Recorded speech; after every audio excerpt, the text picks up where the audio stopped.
यसमा श्री निवेदक रविन्द्र मिश्रलाई मिति 2081-12-15 मा पक्राउ गरिएको र निजलाई पक्राउ गरिएपछि अनुसन्धानका लागि भनी मुलुकी फौजदारी कार्यविधि संहिता 2074 को दफा 14 बमोजिम काठमाडौँ जिल्ला अदालतबाट हिरासतमा राख्न पटक पटक अनुमति प्राप्त गरी हालसम्म निरन्तर हिरासतमा राखिएको देखिन्छ। निजलाई काठमाडौँ जिल्ला अदालतबाट मिति 2082 1 महिना वैशाख 10 गतेमा हिरासतमा राख्न अनुमति दिँदा नै निजबाट संकलन गर्नुपर्ने प्रमाणहरू संकलन भइसकेको अवस्था देखाई मुलुकी फौजदारी कार्यविधि संहिता 2074 को दफा 15 बमोजिम हाजिर जमानीमा छोड्न ध्यानाकर्षण गराइएको पाइन्छ।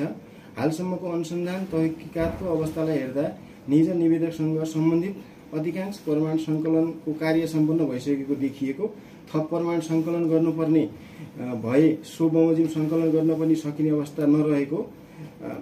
तर निजलाई हिरासतमै राख्नै पर्ने सम्मको अवस्था नदेखिँदा पछि मुद्दा चल्ने अवस्था आएमा वा थप प्रमाण बुझ्नुपर्ने भएमा जिल्ला प्रहरी कार्यालयले खोजी गरेका बखत उपस्थित गराउने गरी निजका कानुन व्यवसायको जिम्मा लगाई तत्काल थुनाबाट मुक्त गरिदिए विपक्षीहरूका नाममा परमादेशको आदेश जारी बन्दी प्रत्यक्षीकरणको आदेश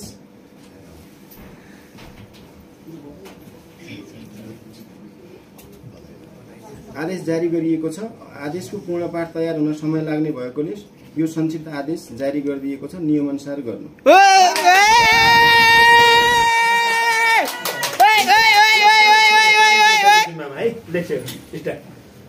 ल आउने नआउने आगे आप छोड्यो है अदालत अब हाम्रो ज्याकेट फुकाल्यो